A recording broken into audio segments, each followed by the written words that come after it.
The speed of life. We are collectively holding an unnameable feeling, one that emits a palpable knowing that we are going too fast. It's a speed that we can't hold in our bodies. It's a pace that is determined by something or someone outside yourself. A sense of keeping up. Have you questioned with what or to whom? I'm Janan Derso, and this session is on the speed of life, our global grief. Most people haven't connected the dots to this feeling. Honestly, it often gets misdiagnosed as depression, like postpartum depression or post traumatic stress, for example. It may even surface as anger, disappointment, hatred, or general discontentment. What's actually happening is we're sick of running at this pace in the rat race. The speed is killing the joy factor of living because there isn't enough time to enjoy what you have. Mothers and fathers rushing back to a job instead of being given time to spend and connect with their sacred family. In the past, this was a precious window for community support, so all involved could land on earth and into divine placement to feel the support of their family's love. The very reason we're in human form is to experience love in the present moment. The absence of presence creates a giant division in time. Babies are more empty as they wail for time to slow down. Toddlers are out of control, searching for order in the cosmology of their own existence. Youth are lacking resilience and skills. Teens are lost in the modern culture that's leading them wherever someone else dictates and determines. The birth and death cycle is the most vital place for society to start re examining how we are truly living so the Middle Ages can be reclaimed. Instead, modern life is a list of one thing after another. You somehow have to handle all the things and do them well. If you don't, you face the shame of society's judgment. But how on earth could a person today even strive to maintain all these balls in the air? Not only do you now lack worth in the eyes of those around you, but it's the way they devalue you. The measure of success is so skewed that it's not only unattainable, it doesn't even translate. It's unnatural, much less unrealistic. The amount of distractions today are of incredible proportion. Even with a committed daily practice, it's challenging to track what's slipping away. Where is time going? They move us through the holidays each month. Another one is plugged into the material focus of consumption. Okay, I realize I'm using the word they a lot, so I'll name it here so I can easily refer to it throughout these courses and sessions and pages. But it's not a person or a country, although it could be at times seen as that.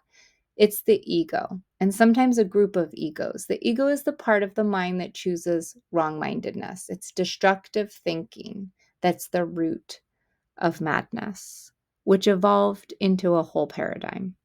So, in order to not go deeply into that aspect of separateness, I'm going to kind of leave it at that. It's the ego mind, okay? And then there's the ego time. And the egos set this cycle in motion using a weapon more powerful than a gun, although they use that as well. This weapon is time embedded in the modern calendar. Time, your most valuable resource. The clock is what sets the tone for your schedule. Whether you like it or not, 99.9% of the world has now adopted the Gregorian calendar as the fiscal orientation, which I will disclose a brief history in a later session. The egos that led that movement for all nations to slowly but completely adopt one calendar to rule the world's time, 12 months named in their accordance, the Wheel of Time devalued cultural pre-knowing of time. It made an other appear when a culture didn't adopt their laws, proclamations, holidays, and religion, and slowly over time, they all did. Somewhere deep inside of yourself, you know there's a better way, one that comes from what you value in truth, one that allows you to enjoy what you have worked hard to earn, whether that's a family, a home, a position, a title, or your purpose. Not having time to enjoy life is what we are grieving. The cycles are moving along, but most people are out of sync with God and nature on a macrocosmic level. On a microcosmic level, what I realized when sharing my story about the way grief had affected my life is that my need to find purpose each day was paramount. Living a meaningful life is so important to me that the loss of loved ones doesn't paralyze me, it motivates me to show up every single day. At first, it was to the point of exhaustion, although I did learn how to flip that paradigm too. Stick with me long enough and I'll show it to you. I literally didn't go to sleep until some sense of fulfillment was achieved because a message from God was heard. Each day I arose knowing I had to climb that mountain again. My responsibility was on high alert, so I turned inward to heal myself again. And it's in this window that the fruition of grief produced this text, these videos. I pray the words I offer bring peace to souls that have impacted my journey. When you take time to heal, when you slow down to the pace of nature, your life can profoundly change frequencies from chasing the day-to-day living each moment to intentionally living them. The tools to overcome overwhelm is more than a formula, it's a way of life and a way to track time. The role of reflection is crucial. Know where you're at so that you can move forward and expand time. I teach how to track time with natural rhythm. Walking barefoot has a scientific connection of grounding excess energy as well as an ancestral one to restore what is lost or forgotten. The remembrance of our holy past can no longer stay hidden, for if we forget how to live and think as our ancestors did, then we'll spin out of control without a tether. The threads of legacy link you to your true self and your origin story. Marcus Garvey reminds, a people without the knowledge of their past history, origin, and culture is like a tree without roots. I teach you to remember your garden story. Strong roots are vital, and each part of the plant plays a role in your story's illustration. The whole garden metaphor illustrates growth, natural change, and the deliciousness of fruition. I found this path through gardening because it was instilled in me as a child. I watched plants grow with great fascination as I spent hours sitting in the raspberry bushes. The plant that raises you gets to teach you how to incorporate your gifts and share them with the world for the rest of your days. Remembering the gifts in the garden is a treasure trove of hidden gems. Each plant has a story for you when you listen to the pace of nature. It can't be found on another rushed Saturday. The instructions to follow are an invitation to connect with nature as an outlet. Whether you're inspired to start a small herb garden or move to 100 acres, the path is about slowing down, listening in the quiet, and integrating what's around you.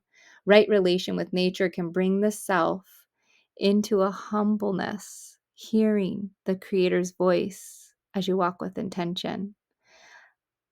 I invite you to join me in this profound listening with God as your inlet. You may find this great mystery, Creator God, Spirit, easier to access outside on a nature walk because God's instructions can be cryptic to hear while in your busy life. Traditionally, they may have been heard in church or temple. All the world can become our holy places. Indeed, the lessons are usually heard in humility and purpose, in showing up, so the mundane tasks become holy acts. When you show up in cosmic awareness, you are open to hear the gifts and shift the perspective that bad things happen to me to this is the time to slow down and hear the message for me. Now's the time to listen and receive your instructions wherever you are. To find peace of mind can't be done the way we've been doing it. It may just be the most simple yet profound formula. In order to tend to the collective grief, you begin by tending to the emotional burden you carry. It can be even more overwhelming to take on the world or even your family's problems. However, you can feel encouraged to move towards your pain because it's the very thing that will heal you. You can't ignore it any longer if you want peace. Your pain is what holds the pit of liberation for your new beginnings and seeds. If you don't, emotions turn into trauma. Trauma gets stored in your body and subconscious mind, and most people don't move on from that. If you're suffering, if your grief, your sadness, your sorrow, your pain are so great, it's challenging to imagine making progress and following the flow of the natural rhythm. The essential first step is to start with your healing, and it may take months or even years, but it is possible. Your transformation is attainable. It is personal, and no one can do it but you. I'm not proposing the emotions of grief ever end, rather, it transforms into the gift that you loved. I'm offering a formula through which grief can come to fruition. The life of a deceased loved one comes alive through the living. Her deeds become legacy. Her actions can bring her story to life again. I offer you an approach that helps you let go and place it on your altar or in the field. Really, they become the same thing. There's a great blessing in illuminating your day with God's cosmic guidance and a simple tool like the biodynamic calendar, because your overwhelm is managed, then dissolved, and you receive what grows in its place, the gift. Whatever you're facing, aligning your daily activity with God's galaxy is a way to remember that you were created for a purpose beyond the ever-present day-to-day tasks while tending to them. The humble tasks become the very vehicle for your holy insights. The biodynamic calendar can help to manage your overwhelm while tending the list of things to do and be. Consider the universe is conspiring for your greatness. The etymology of the word consider means with the stars. Kon is with and sidr is stars. You can use the stars for your benefit to serve and support you. I invite you to look up and look in to find the answers to the great mystery of your life. I'll do my best to share God's word around celestial placement balance with the invitation for you to hear your personal instructions.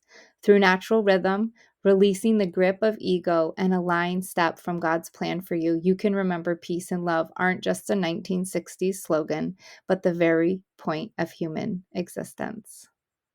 The journey of forgiveness, releasing guilt, and healing from grief aren't just personal parts of my pain. I know that they are shared as a collective conscious level. So may these stories return you to your essential self so that you too can write your life story to serve the humanship and steer us in God's direction. Humanity can recover from this giant ego slip. We can all return to oneness. Why any of this even matters is because of the very divine and beautiful fact that you exist. The idea that you are made from stardust and return to stardust reminds all of us how cosmically connected we are. You're not alone in the universe. Rather, your life has profound meaning. The moment you were born out of stardust has specific coordinates. When you learn to navigate the celestial sky, it's much easier to find your way to a life of meaning. And I want to share these maps with you. It's much easier to find your way through to a life of meaning if you have a map with you to chart your course. You are in the mystic ethers, where your soul has decided to take human life on a planet called Earth. Are you ready to take the journey of your lifetime?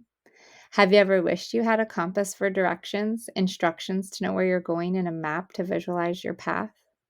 Well, in Peace Maps, I'll share all of these with you if you're ready. I can continue with this acceptance of the mission to live with God's purpose for you. If you want to get started, I have a private community that's off social media where I connect with like-minded individuals such as yourself. Here I offer celestial insights to guide you to more peace and optimal flow. From there, we set goals with God so you can make time for everything on your plate, especially your next passion project. If you're looking for inspiration and celestial guidance, use the link below or head over to Janan.com for more resources. To jump right into my app, Be Biodynamic, there's also a link below. This is the digital calendar for our times. Peace.